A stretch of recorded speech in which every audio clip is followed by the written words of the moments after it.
चल बहनी अब तू बोला। हेलो यूट्यूब फैमिली, मैं आप लोगों को नमस्ते करती हूँ, प्रणाम करती हूँ।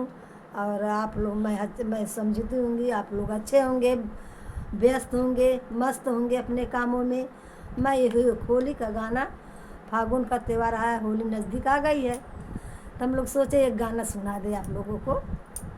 एक गाना नहीं, कई गाना आएगा एक गाना पीछे। एक गाना अच्छा से सुना देंगे कि वो औरत अपने घर पर है, उसका आदमी परदेश में काम कमा रहा है, तो त्यौहार जब आया तो बोल रही है कि मैं अपने आदमी को बुला लूँ, होली का त्यौहार है, उसी के माध्यम से गाना है ये।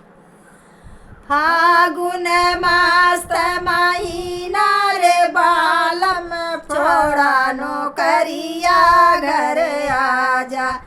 फागुन मस्त महीना रे बालम छोड़ा नौकरिया घर आजा।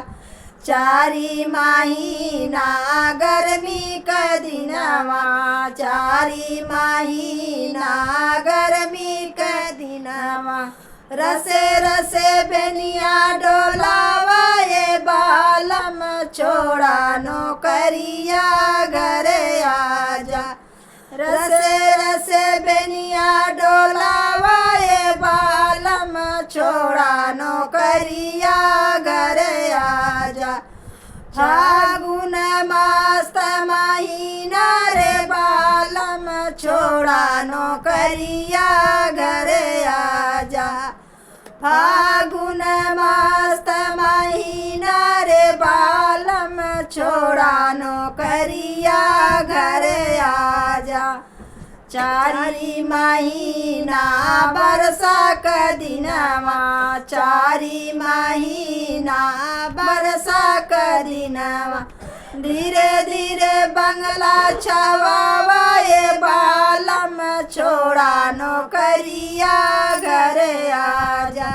धीरे धीरे बंगला छवावा ये बालम छोड़ा नौकरिया घर आजा। फागुन मस्त महीना रे बालम छोड़ा नौकरिया घर आजा। फागुन मस्त महीना रे बालम छोड़ा नौकरिया घर आजा। चारी महीना जाड़ा का दिनवा, चारी महीना जाड़ा का दिनवा, धीरे धीरे चदरिया ओढ़ावा ये बालम छोड़ा नौकरिया घर आजा। धीरे धीरे चदरिया ओढ़ावा ये बालम छोड़ा नौकरिया घर आजा।